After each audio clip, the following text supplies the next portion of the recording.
Well, hello. Huh.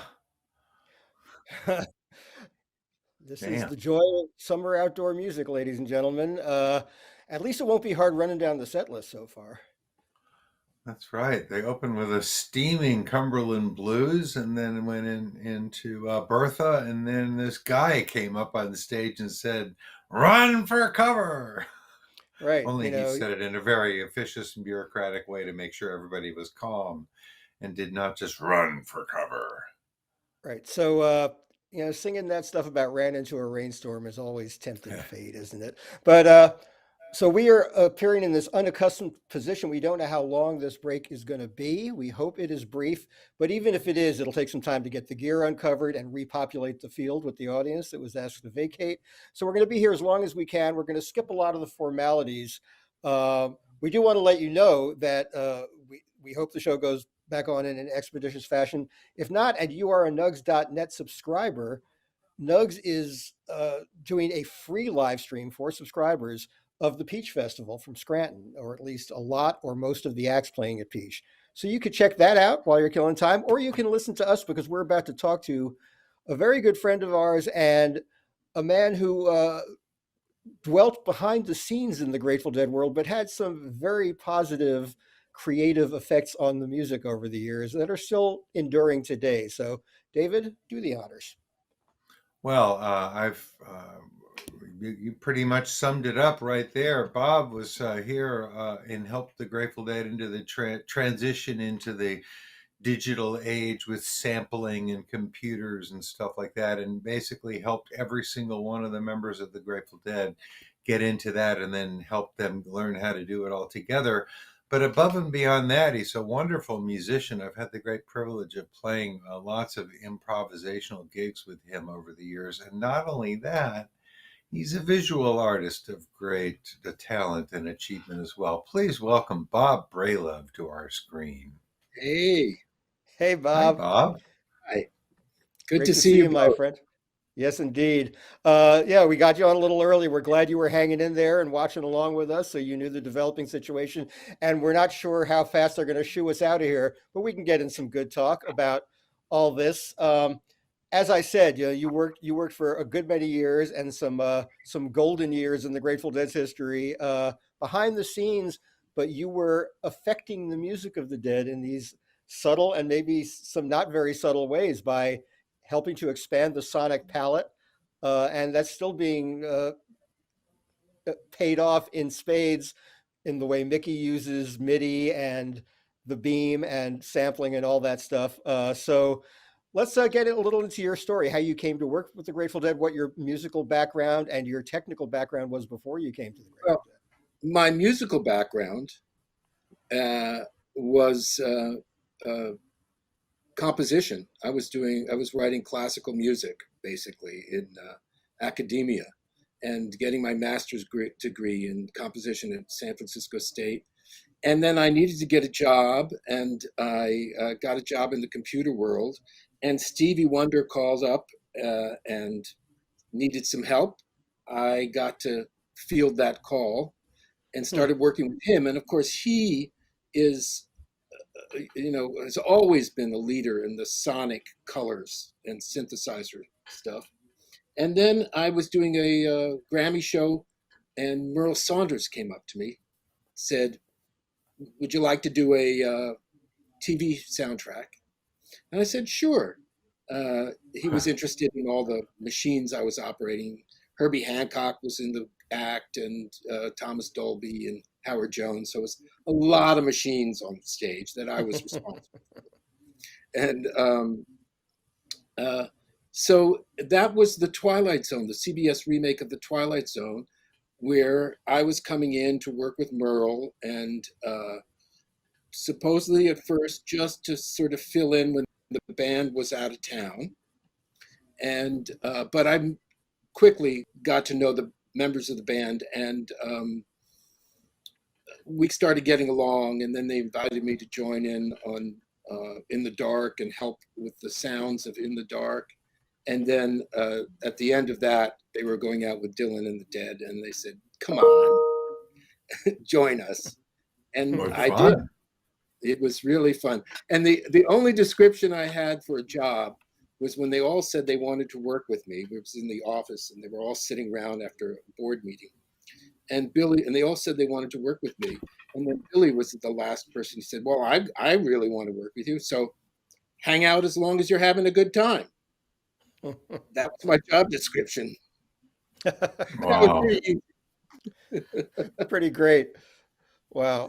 Yeah. When I met you right around the time you first came on board, and the minute I heard that you had worked with Stevie Wonder, it made me very happy because I'm a huge Stevie fan, and I knew that he was right, as you said, on the cutting edge of bringing electronic and synthesized and digital sounds into music. When a lot of music of his era was those instruments were still sounding like toys. Stevie Right. imbued them with humanity and a real voice, and so I just said this guy's the right guy for the job with the Grateful Dead, and it Oh, proved very great. true. Great. Well, On the other hand, go ahead. it's a very different scene to work with the Grateful Dead as opposed to different Stevie. It's a whole other thing. First of all, Stevie's the king in his Mhm. scene. All the energy is about what he wants. And the Grateful Dead is a band. And, maybe Jerry was a leader in so many ways, but it was still a band, and Jerry was glad to let go of power and let the band sort things out. And even I felt a huge difference in what the audience was doing to the music, which was very different. There was a time in every Stevie show where he would play solo acoustic piano, lights would be dim and just little spots and things like that. And he would have the audience in the palm of his hand, and he could go in any direction. You could hear a pin drop. It was awesome. With the Grateful Dead, it was give and take, and it was going to work for this, and then the audience would just take it over the edge, and the band would just meet it, and they'd meet at this place in the above the arena somehow in the air, and this golden light would shower over everybody, and everybody was part of it. It was You like brought out something interesting right there, the difference between those two kinds of performers. The Stevie Wonder thing, I'm guessing everything was pretty well programmed and you knew what was going to happen from song to song and moment to moment and stuff.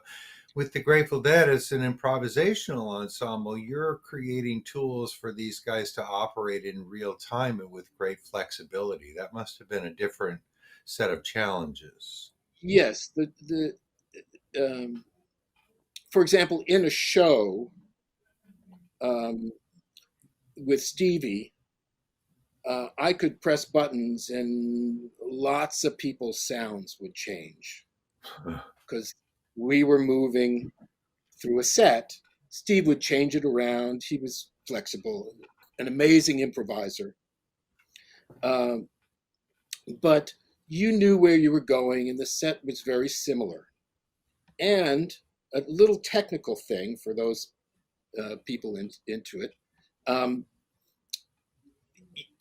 when you're sort of doing these sort of hit songs and the volume doesn't necessarily get quiet, so any noise below a certain level you don't really have to worry about because volumes are up ahead.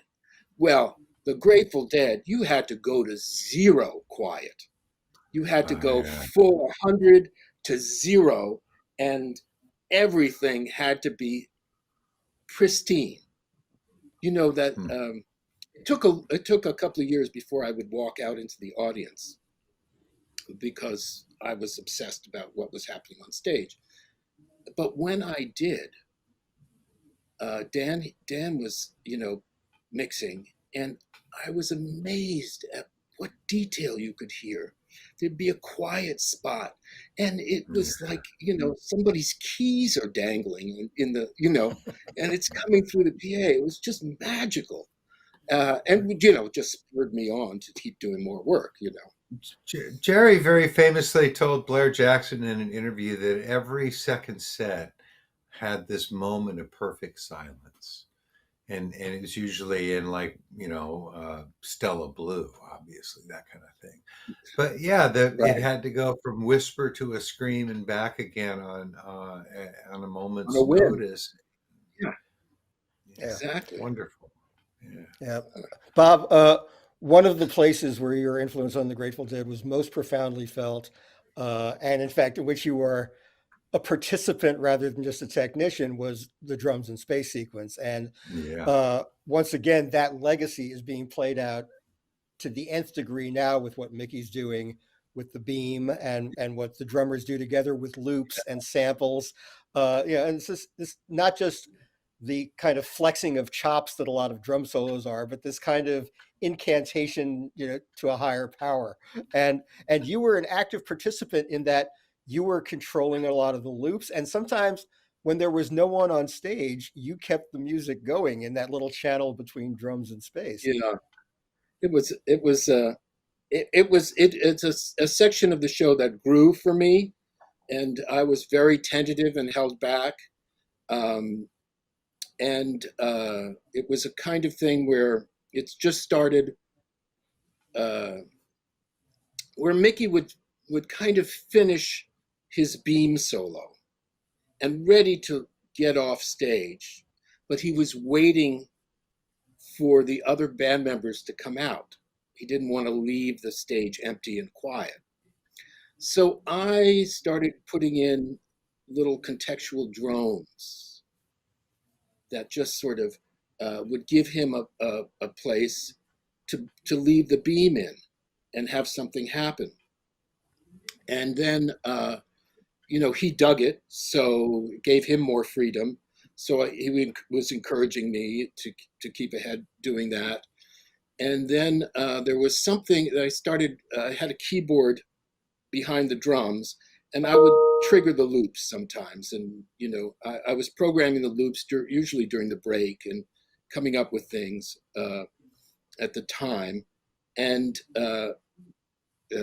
yeah, Mickey was a lot of fun to work with. I remember a couple of times he turned to me and said, "Now smoke this, so we're on the same page during drums." That sounds familiar. Yeah. So that then I would start playing a little, once Mickey had left the stage, and just try to keep it a little interesting and more color kinds of things. And then Phil walked behind me. They'd sort of huddle in Jerry's little tent during the break, discuss the set or whatever. I don't know. I was at the drums, and so uh, as he walked by the drums, and of course I had little stations behind everybody, he pulled up my headphones and said, "Keep playing." Dropped my headphones, went off. So I continued to play into their sort of introduction into the space, and then tried to get out of the way once they seemed to be in full gear, so that because that's what we were there supporting, is their performance. It reminded me of that moment near the climax of Close Encounters of the Third Kind, where they have the technician, playing the notes to communicate with the mothership, and then the keys just start moving themselves, and they say, "Okay, they've got it. The machines are talking to each other now." Now, people didn't know you were the man behind the curtain doing that, but it had that effect on an empty stage. This glorious music continuing to happen. Good. Well, That's I'm great. glad. Hey, I'm glad it worked. let me mention in passing that Bob, it was the subject of an episode of the good old Grateful Dead cast a few months Yes. ago. It was really, really wonderful and full of lots more information about this amazing dude right here. Take a look at that on dead.net, the dead.net/deadcast. And if you haven't listened to every single episode of the good old Grateful Dead cast, you're missing out. You should hear them all, but the one with Bob Bralove is particularly wonderful because we love Bob. I Yes. saw the episode with Jesse of the Nugs broadcast. He's great. He was Yeah. great. Yes. Uh, Yeah. it's so great to see someone a good many years younger than us who is such a lover and deep historian of this music, and it bodes so well for the future of the music and the future of how people learn about it, which is very heartening to me because we can relax a little bit now. We don't have to bear the whole burden. I Um, don't have to I, worry about it going. right. I want to Me note that too. the episode David alluded to is very much about your production of maybe not very well known Grateful Dead album in the canon, but it's one of my very favorites. It's an album called Infrared Roses. It was an all instrumental album made up of montages you created out of drums and space sequences and lengthy jams. And it's an extraordinary piece of work. And if not enough Deadheads know about it, they should. They definitely should, because the playing on it is brilliant. There's a Willie Green guest spot on there. There's a Branford. there's a section about what Dan Healy was doing with the sound out in the audience, which was magical. And you know, little. I tried to make a little section about each of my kind of favorite things that would happen during a show, or during Yeah. Drums in Space show. Right. Not just during and before the show, you created a parking lot montage, which I Yes, loved. yes. Well, Sounds of Shakedown, and it opened. It was like the overture to the album, and I love that so much. A tribute to the Deadheads, really. yeah, yeah. Well, you know, it was such an oral experience to come into a show Yes. that I got. I was walking around, and then I got one of the first DAT recorders. Ah, So I yes. just walked around the parking lots on tour. So it's parking lots. The montage comes from parking lots all over the country, and there's a big crowd cheer. There's like 7 crowds in there: Philadelphia, New York, L.A. Very fun. Yes. It says 1 for 3, 2 for 5 in there somewhere, doesn't it? What That's a does it very say? famous 1 for 3, 2 for 5 is a famous pizza thing. Yeah, I think Yeah, it's yeah, in yeah. there somewhere. Yeah. Yeah, I I also. also want to talk about your collaboration with Tom Constantin. You are two brilliant improvisers who occupy the sort of weird end of things, and watching you two and hearing you two together has been really, really fun, and a number of times over the years. And also I've had the opportunity to play with you guys, which is an incredibly slippery experience and always great fun. So Us talk too. about your collaboration with Tom Constantin and the Dos Hermanos, please. Well, we were.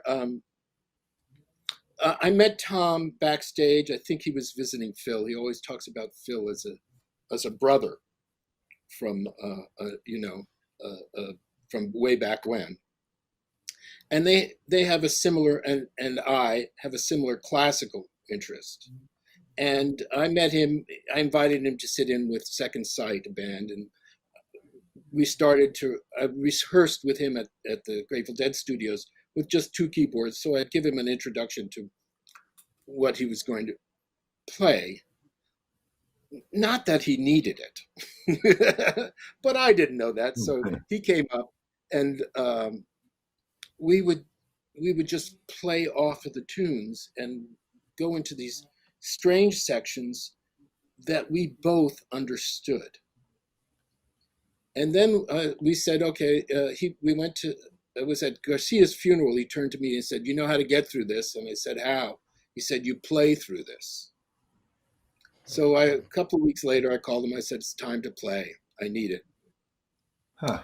So there was we were moving, at one point, we were moving out of Front Street and going to the new studio.